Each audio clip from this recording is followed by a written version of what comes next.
வாசி கேட்ட வேத பகுதியிலே ஒரு வார்த்தை இந்த நாளுக்குரிய தியான வார்த்தையா நாம் தெரிந்து கொள்வோம். கர்த்தருடைய பிள்ளைகளாகிய நாம் ஒவ்வொருவருக்கும் ஒவ்வொரு அழைப்பு உண்டு. இந்த நாள் அனைவருக்கும் சுவிசேஷம் அறிவிக்க வேண்டும் என்கிற ஒரு விலையேறப்பட்ட தலைப்பை தான் நம்முடைய திருச்சபையானது நமக்கு கொடுத்திருக்கிறது. கர்த்தருடைய பிள்ளைகள் கட்டாயம் சுவிசேஷத்தை அறிவிக்கப்பட வேண்டும். அந்த சுவிசேஷம் அறிவித்தலிலே பல விதங்கள் உண்டு. ஒவ்வொருத்தருக்கும் ஒவ்வொரு விதமான அழைப்பு உண்டு. ஒருவர் போய் எல்லாருக்கும் போய் ஊழியத்தை செய்துவிட முடியாது. ஆகவேதான் 8-9 வசனத்திலே 7-8-9 வசனங்களிலே இந்த 3 பிரிவுகளை நாம் பார்க்கலாம்.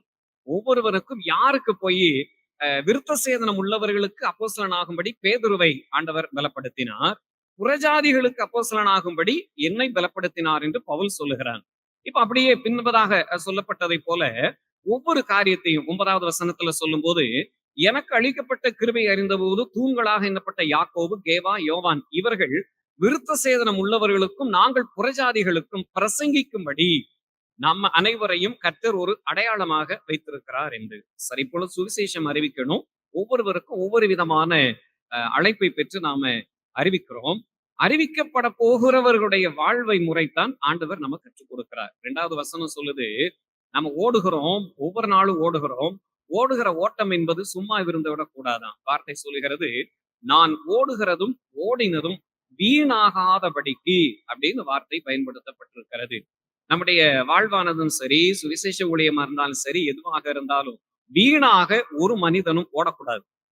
அவன் ஓடுவானால் வெற்று கொண்டுதான் அவன் வரணும், வெற்று கொண்டுதான் வர வேண்டும். கர்த்தருடைய பிள்ளைகள் எப்பொழுதும் கர்த்தருடைய சமூகத்திலே பெற்றுக்கொள்வதற்காக வரணும். இதுக்கு உதாரணமாய் சொல்றேனே, காலையில வேலைக்கு போறோம், சாயங்காலம் வேலை முடிஞ்ச உடனே எனக்கு சம்பளம் கிடைக்கும். நான் வேலை பார்த்திருப்பேன், ஆனால் கட்டாயம் எனக்கு சாயங்காலம் சம்பளம் உண்டு. டெய்லி நான் வேலைக்கு போறேன், டெய்லி எனக்கு சம்பளம் உண்டு. இல்ல சில பேர் வார சம்பளம் வாங்குவாங்க. அந்த வாரத்திலே அந்த 7-6 நாட்களும் வேலைக்கு போறாங்க. 7ஆம் நாள் போய் சில பேர் சம்பளம் வாங்குறாங்க, 6ஆம் நாளிலே சம்பளம் வாங்கிடுறாங்க. அவன் வேலை பார்த்தான், அதற்குரிய கூலியை வாங்குறான், வீட்டிலே மகிழ்ச்சி உண்டாகிறது. ஒருவேளை மாத சம்பளம் வாங்குறாங்க, இது எல்லாருக்கும் தெரியும். வேலை பார்த்தால் சம்பளம். அப்படியானால் கர்த்தருடைய சமூகத்துல டெய்லி வராங்கல்ல, டெய்லி தேவ சமூகத்துல வருகிறாங்க, ஜெபிக்கிறாங்க, தேவனை துதிக்கிறாங்க, ஆராதிக்கிறாங்க. அப்ப வேலை செய்து முடிச்ச உடனே நம்ம என்ன செய்யணும்? சம்பளம் வாங்கியிருக்கணும்.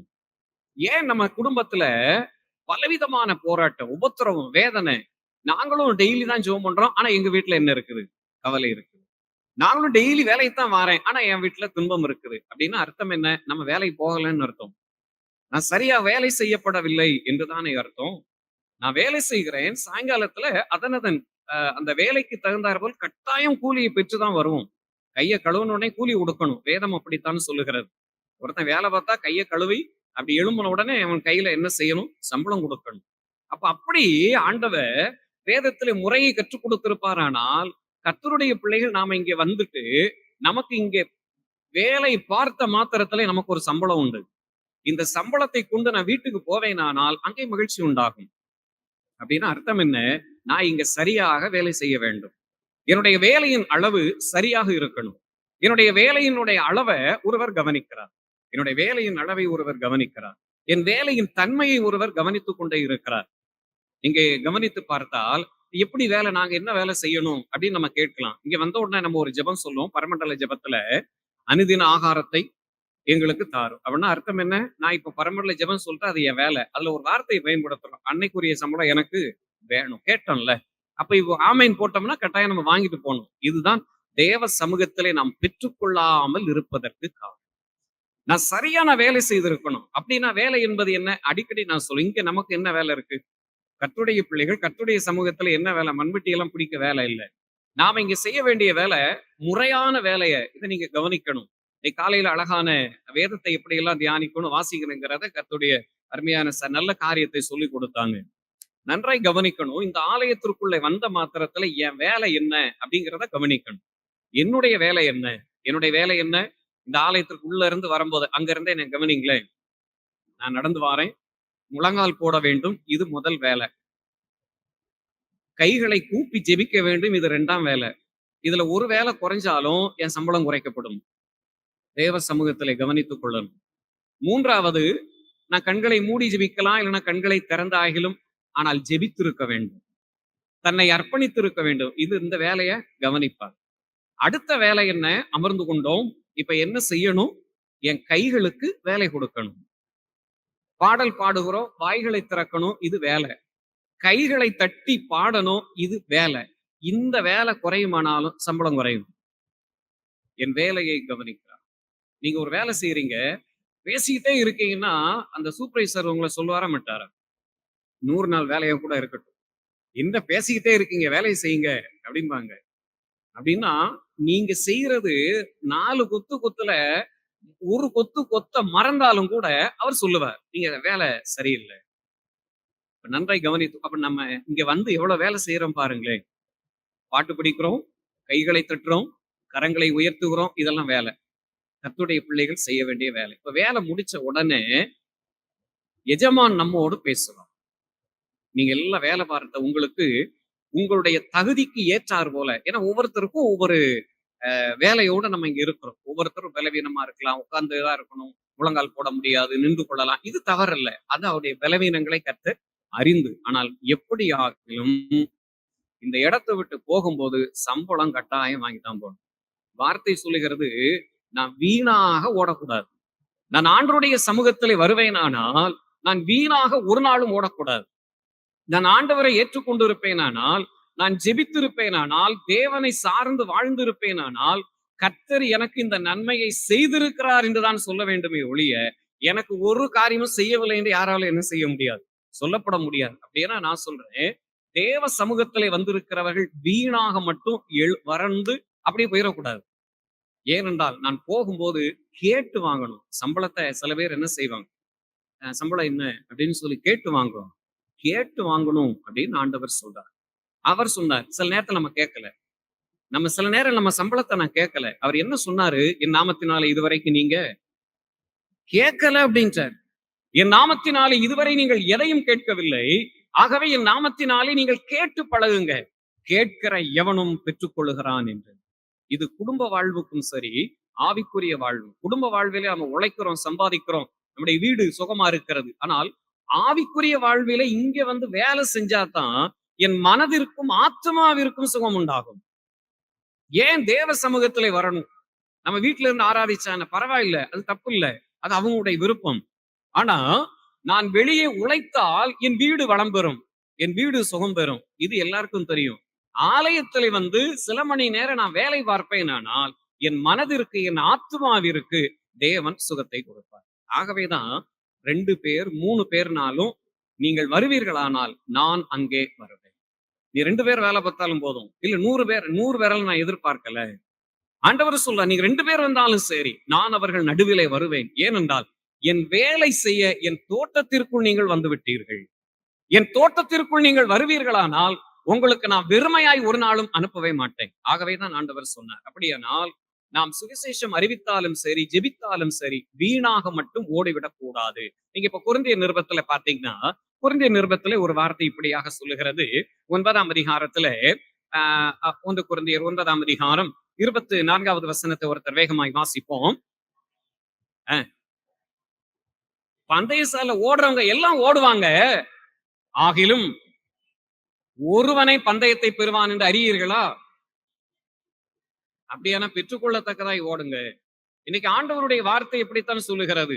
வாழ்விலே எத்தனையோ போராட்டங்களை போராடுறோம், எத்தனையோ ஓட்டங்கள் உண்டு. ஆனா எல்லாருமே வாங்க முடியல. பந்தயசாலை எல்லாம் ஓடுவாங்க. இப்போ கர்த்தருடைய சமூகத்துல நம்ம ஒரு 20 பேர் வந்திருக்கோம்னு வைங்களேன், 20 பேரும் ஓடத்தான் செய்யறாங்க. ஆனால் ஆண்டவர் சொல்லுகிறார், அதுல ஒருவன் தான் பெறுவான். அதுல ஒருவன் தான் என்ன செய்கிறான், அந்த ஆசீர்வாதங்களை, நன்மைகளை பெற்றுக் கொள்ளுகிறான். நாம என்ன நினைக்கிறோம்? அந்த ஒருவன் நானாக இருக்கட்டும், அந்த ஒருவன் நானாக இருக்கட்டும், என் வேலையை நீர் கவனியும், என்னை அவர் கூர்ந்து கவனிப்பார். ஒரு முறை கிதியோன் இடத்துல ஆண்டவர் ஒரு பெரிய பொறுப்பை அவர் கொடுத்தார். யுத்த புருஷர்களாக மாற வேண்டுமானா சில தகுதிகளை ஆண்டவர் அன்றைக்கு ஒரு தகுதியை வச்சார். இன்னைக்கு உயரம் பாக்குறாங்க, இன்னைக்கு அளந்தெல்லாம் பார்த்து அப்படிதான் ஆளை என்ன செய்யறாங்க, செலக்ட் பண்றாங்க. அன்னைக்கு உயரத்தையும் பார்க்கல, அகலத்தையும் என்ன செய்யல. ஆண்டவர் அன்றைக்கு உரிய பயிற்சி முறை அப்படியாக இருந்தது. ஆண்டவர் சொன்னா, ரெடி, எல்லாம் ஓடு, தண்ணிக்கு எல்லாம் தண்ணீர் அண்டை ஓடுறாங்க. அவர் சொல்லிட்டா, நான் எப்போ தண்ணி குடிக்க சொன்ன அப்பதான் நீங்க என்ன செய்யணும், குடிக்கணும். ஒரு கட்டளை கொடுத்தார். இந்த ரகசியம் அவங்களுக்கு தெரியல. ஆண்டவர் எவ்வளவு ஞானமாய் தமது பிள்ளைகளை பயன்படுத்துகிறார் பாருங்களேன். என்ன பண்ணாங்க? ஓடுறாங்க. அறிந்து கொண்டார். இப்ப தண்ணிய குடின உடனே வேக வேகமா குடிக்கிறாங்க. மிகுந்த தாகத்தோடு இருக்கிறாங்க. பல விதங்களிலே ஒவ்வொருவரும் ஒவ்வொரு விதமாய் குடித்தாங்க. இதுதான் தோட்டத்துல நம்ம வேலை செய்கிற பணி. நான் சொன்ன 20 பேர் 25 பேர் நம்ம வந்திருப்போம்னா 25 பேரும் ஒன்று போல ஜெபிப்பது கிடையாது. 25 பேரும் ஒன்று போல பாடுவது கிடையாது. 25 பேருடைய இருதயம் ஒன்று போல கிடையாது. அங்க இருந்தவன் எல்லாரும் ஒன்று போல ஒரே ஸ்டைல்ல என்ன செய்யல? தண்ணிய குடிக்கல. அப்ப தண்ணீர் குடிப்பதற்கு ஒரு முறை இருக்கத்தானே செய்து, அவனுக்கு எது சரியாய் தோன்றினதோ அதை அந்த அவன் செய்தான். இப்ப ஆண்டவர் பார்த்தார். நீ உன் சுய காரியத்துல தானே நிற்கிறாய். நான் உனக்கு ஒரு காரியத்தை செய்ய விரும்புகிறேன். இது கர்த்தருடைய பிள்ளைகளுக்கும் சரி, ஆவிக்குரிய வாழ்விலும், உலக வாழ்விலும் பல போராட்டங்கள் உண்டு. நீங்க பெற்றுக்கொள்ளத்தக்கதாய் ஓடுங்க, விலகுங்க. குடும்ப வாழ்விலே ஜெயித்து விடலாம். குடும்ப வாழ்விலே ஜெயித்து விடலாம். இப்ப அவர் என்ன சொல்றான்? இப்ப ஆண்டவர் கவனிக்கிறார். நான் சொல்ற வரைக்கும் நீங்க தண்ணிய குடிச்சிட்டே இருங்க. போய் பாக்குறார். கிதியோனை ஆண்டவர் சொல்றார். போய் பாரு, எத்தனை பேரு நான் சொல்ற காரியத்தின்படி செய்கிறான்னு பாரு. அங்க ஆண்டவர் சொன்னாரா? அவனுடைய தோற்றத்தை ஆண்டவர் கவனித்தார். எத்தனை பேரு அவர் சொன்னபடி தண்ணிய குடிச்சானோ அவனை மட்டும் தூக்கு ஓடு, அந்த பக்கம் போய் தனியா நிறுத்துன்னு. தனியா நிறுத்துனாங்க. இந்த தண்ணிய குடிச்சவங்களுக்கு ஒண்ணுமே புரியல. ஒரே சமயத்துல அங்க இருக்கிற நூற்றுக்கணக்கான பேர் ஒரே நேரத்துல தண்ணீர் குடிச்சாங்க. தண்ணீர் குடித்தவர்களை கூட அங்கே விரிவாக்கம் செய்யப்பட்டது. அவர்களுக்குள் ஒரு பிரிவினை வந்தது. இன்னைக்கு ஆண்டவர் பார்க்கிறார்.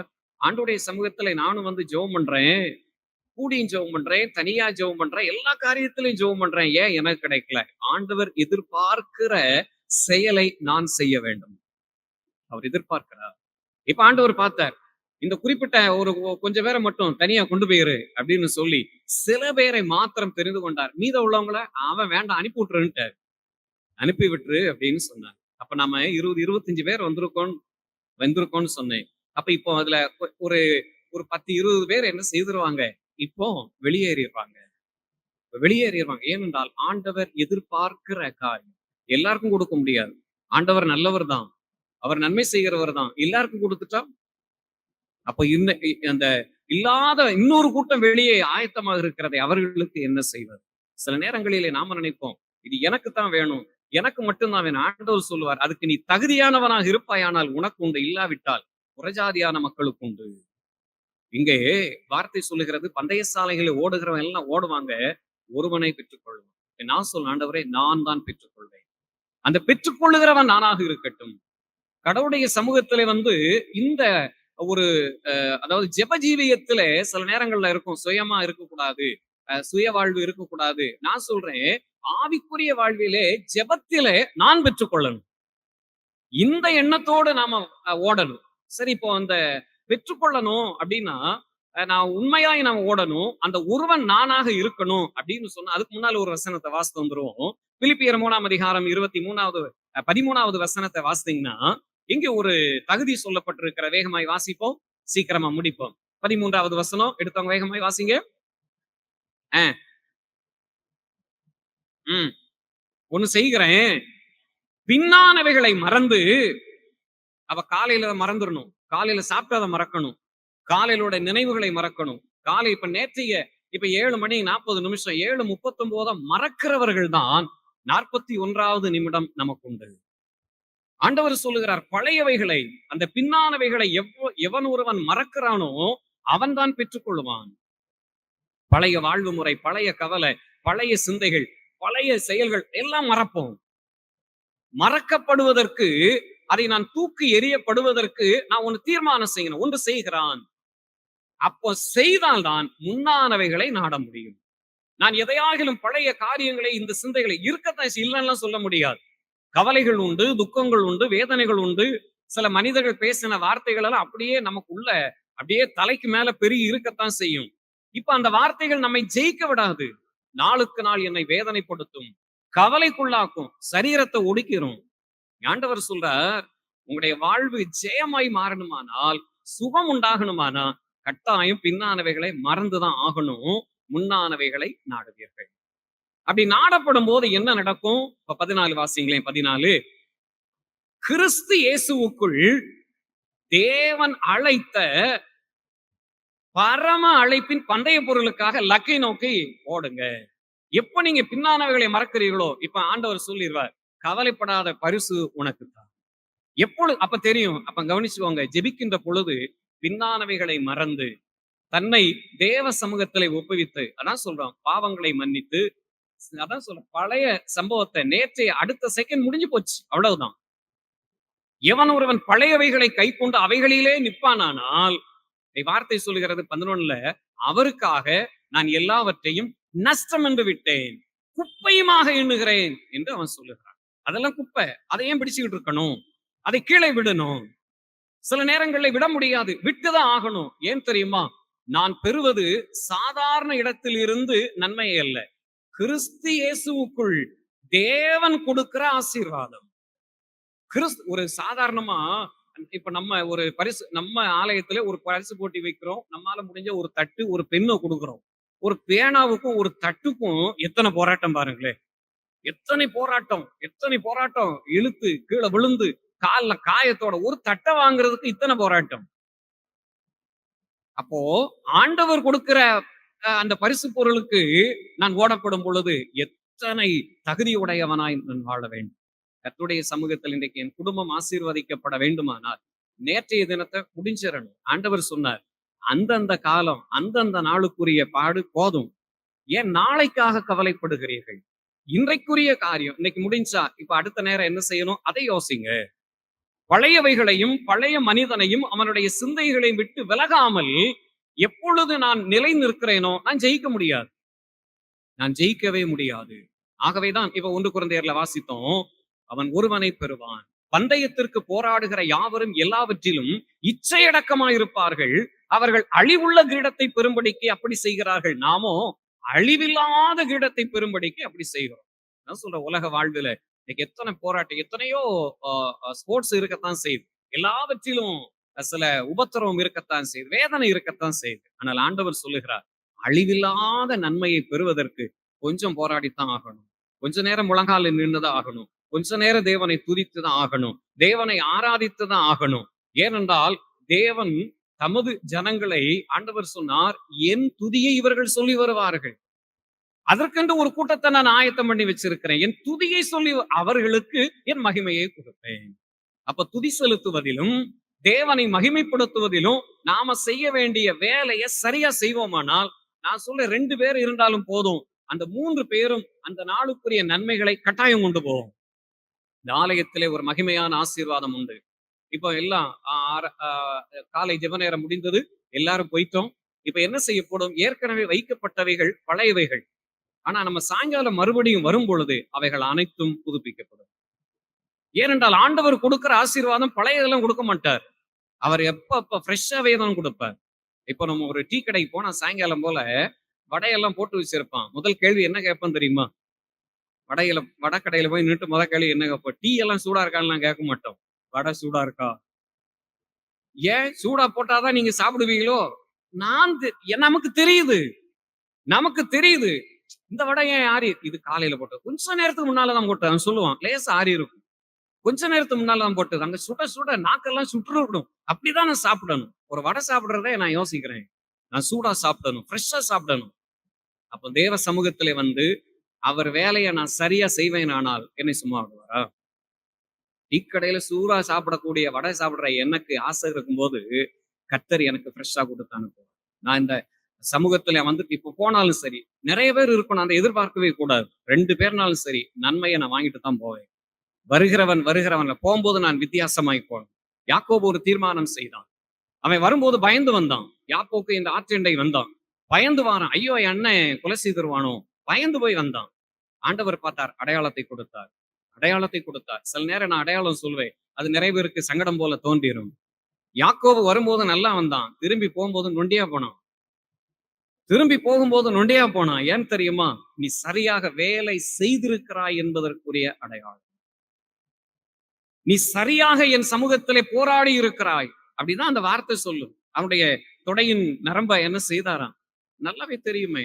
அவன் எழுந்து போக போடும் பொழுது நொண்டியாய் போனான் என்று வார்த்தை சொல்லுது. நீ சரியாக போராடினாய், நீ சரியாய் வேலை செய்திருக்கிற. அப்போ ஒரு அடையாளம் வேணும், நீங்க போகும்போது தெரிந்து கொள்ளணும். நீங்க இப்போ இந்த ஜெப நேரத்துல உள்ள வர்றீங்க எல்லாரையும் பார்க்கேன். இந்த ஜெப நேரம் 10 நிமிஷம்னாலும் சரி, ஆமென் போட்டு வெளியே எந்திச்சு போகும்போது ஊழியக்காரனாக உங்களை நான் பார்ப்பேன். எனக்கு தெரியும். கர்த்தரும் பார்ப்பார். நீங்க போகும்போது எத்தனை பேர் வாங்கிட்டு போறீங்கன்னு தெரியும். ஏன் தெரியுமா? நீங்க சரியாக வேலை செய்திருப்பீர்களா? எனக்கு ஒரு உயர்ந்த பதவி கொடுக்கணும்னா, வந்த உடனே இதுல உட்காருங்கன்னு சொல்லி ஒரு வேலைக்காரனும் ஒரு சின்ன வேலை செய்தா கூட குடுக்க மாட்டாங்க. எனக்கு இப்போ ஒரு வேலை குடுப்பாங்கன்னா, 3 மாதம் டைம் குடுப்பாங்க. நீங்க 3 மாசம் வேலை செய்யுங்க. அதுக்கப்புறம் என்ன செய்வோம்? அப்படின்னு அர்த்தம் என்ன? இந்த 3 மாதமும் என்னை கூர்ந்து கவனிப்பார். இவன் செய்கிற எப்படி வேலை செய்கிறான்? எப்படியெல்லாம் வேலை செய்றான்? எப்படி கண்காணிக்கிறான்? இவனுடைய திறமை என்ன? 3 மாதங்கள் கவனிச்சதுக்கு அப்புறம் 4வது மாசம் நான் கேட்கவே வேண்டாம். எனக்குரிய சம்பளமோ, எனக்குரிய உயர்வு தானாகவே வரும். கர்த்தர் கவனிப்பார். நாம நினைக்கிறதோ வேலையில தான் கிடையாது. டெய்லி நம்ம இங்க வந்து வேலை பார்க்கிறோம். டெய்லி என்னை கவனிக்கிறார். நம்ம திரும்பி போகும்போது ஒண்ணு நொண்டியாவது போணும். நொண்டி அடிச்சாவது போணும். ஏன் தெரியுமா நான் பெற்றுக்கொண்டேன்? கர்த்தருடைய சமூகத்திலே வந்து நான் எதையாகிலும் பெற்றுக்கொள்ளப்பட வேண்டும். கர்த்தருடைய வார்த்தை எப்படித்தான் சொல்லுகிறது. ஆகவே ஒவ்வொரு நாளும் நான் பெற்றுக்கொள்ள வேண்டும் என்று சொல்லி. இப்ப எபிரேயர் 12:1 வாசிப்போம் வேகமாய் நிறைவு செய்வோம். எபிரேயர் 12:1. ம், ம், ம். இப்ப ஓடணும். ஓடுறதுக்கு ஒரே ஒரு வழி என்ன? பாரமான யாவற்றையும், நம்மை சுற்றி நெருங்கி நிற்கிற பாவத்தையும் தள்ளிவிட்டு, இப்ப நீங்க எங்க வரணும்? கர்த்தருடைய சமூகத்துல சில நேரம் வருவதற்கு தடை எங்கெல்லாம் வரும் தெரியுமா? நம்ம பக்கத்துல தான் தடை. நம்முடைய வீட்டில் தான் தடை. பக்கத்தில் தான் தடை. அது என்ன வருது? இப்ப சுற்றி நிற்கிற பாவத்தை தள்ளணும். தள்ளிவிட்டு நான் எங்கே ஓடப்பட வேண்டுமாம்? விசுவாசத்தை துவக்குகிறவர், முடிக்கிறவர். அப்படியானால் ஒன்று, நான் விசுவாச வாழ்வை துவக்குவதற்கு வரணும். இல்லாவிட்டால் முடிவை பெற்றுக்கொள்ள வரணும். மறுபடியும் சொல்றேன், கர்த்தருடைய சமூகத்திலே வந்திருக்கிறவர்களுக்கும் சரி, வார்த்தைகளை கேட்கிறவர்களுக்கும், நீங்கள் எப்பொழுதும் உங்க வீட்டுல இருந்தாலும் சரி, இங்க உட்கார்ந்து இருந்தாலும் சரி, 2 காரியத்திற்காகத்தான் கர்த்தருடைய சமூகத்துல வரணும். 3ஆம் காரியம்லாம் கிடையாது. 3ஆம் காரியத்தை கர்த்தர் சொல்லவே இல்லை. முதல் காரியம் ஒன்று, ஆரம்பிக்கணும், துவக்கணும். இல்லாவிட்டால் முடிவை கேட்டு வரணும். ஒன்று துவக்கத்தை கேளுங்க, இல்லாவிட்டால் முடிவை. இந்த 2 காரியத்தை செய்வதற்காகத்தான் இயேசு கிறிஸ்து சொல்லுகிறார், நமக்கு நியமிக்கப்பட்டிருக்கிற ஓட்டத்துல ஓடுங்க, நீங்கள் பெற்றுக்கொள்வீர்கள். முடிவு வேணுமா? நான் தருகிறேன். துவக்க வேணுமா? நான் தரேன். இடைப்பட்டதுல ஒண்ணுமே கிடையாது. அல்லேலூயா. என் வாழ்வை கர்த்தர் ஜெயமாய் வைத்திருப்பார். அப்படியானால் நானும் நீங்களும் ஆண்டவருடைய சமூகத்துல இன்னைக்கு ஓடணும். ஆனால் பெற்றுக்கொண்டவர்களாய் ஓடணும். நான் வருவேன். நான் ஆண்டவரே உம்முடைய சமூகத்திலே வருவேன். நான் பெற்றுக்கொண்டுதான் போவேன். எதையாகிலும் நான் எதையாவது ஒண்ண நான் வாங்கிட்டு போகணும். இப்ப உதாரணமாய் ஒரு கடைக்கு போறோம்னு வைங்களேன்.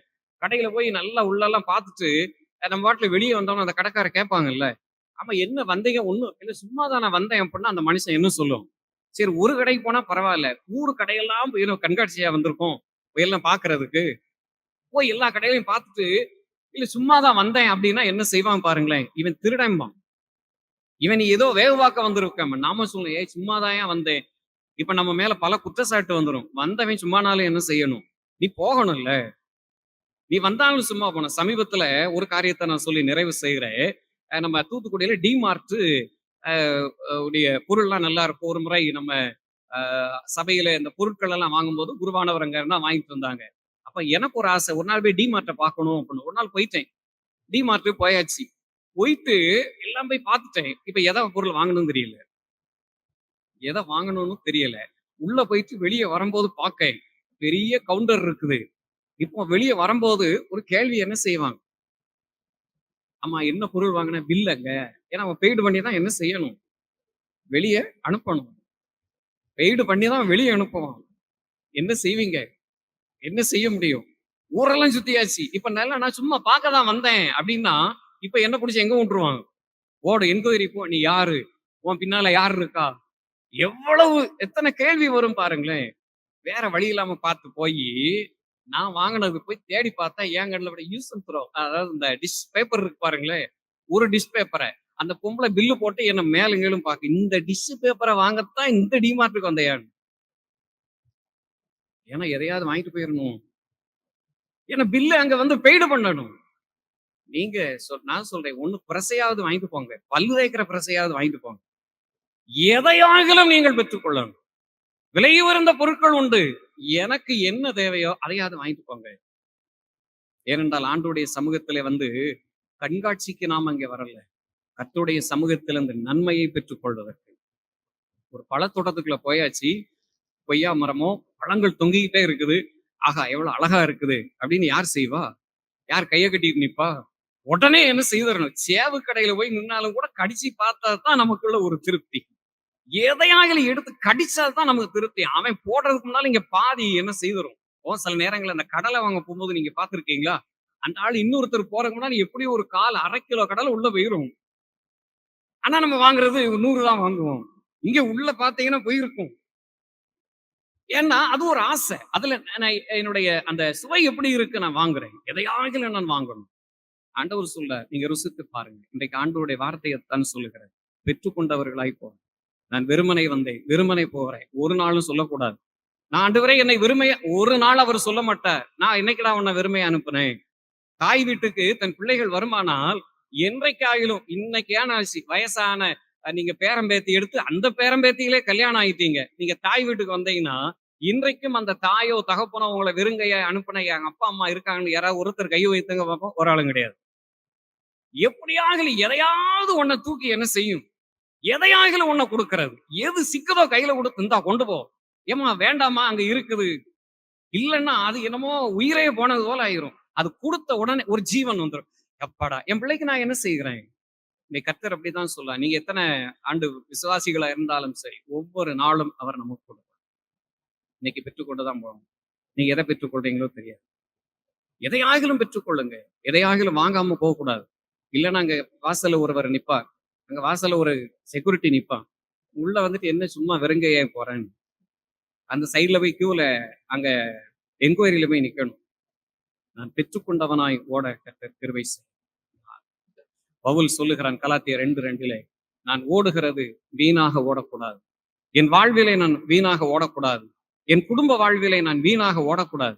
என் ஆவிக்குரிய வாழ்விலே வீணாக ஓடக்கூடாது. நான் ஒரு வேலை செய்தாலும் வீணா ஓடக்கூடாது. நான் எதை செய்தாலும் அதிலே ஒரு திருப்தி இருக்கும். நான் எதை செய்தாலும் ஒரு திருப்தியோடு தேவ சமூகத்திலிருந்து காத்திருக்க கர்த்தர் கிருபை பாராட்டு. நான் பெற்றுக்கொண்டவனாய் செல்லட்டும். அன்பை பெறட்டும், சமாதானத்தை பெறட்டும். எனக்கு என்ன தேவை? எதையாவது ஒண்ணு வாங்கிட்டு போயிடணும். அதான் சொன்னேன். ஒரு பிரஷையாவது வாங்கிட்டு போயிருங்க. பெரிய பொருளை தூக்க முடியலனாலும், தலைமையில சுமக்க முடியலனாலும், அப்படி சும்மா அப்படி ஸ்டைலா கையில கொண்டு போறதுக்காவது ஒரு பொருளை கையில கொண்டு போங்க. கர்த்தர் ஆசீர்வதிக்கட்டும். கிருபைகளை தந்து இந்த புதிய மாதத்திலே இந்த உயிர்த்தெழுந்த நாளின் மாலை வேளையிலே கர்த்தர் வைத்திருக்கிற நன்மைகளை நம் ஒவ்வொருவருக்கும் தந்து நம்மை கனப்படுத்துவாராக. ஆமென். ஒரு பாடலை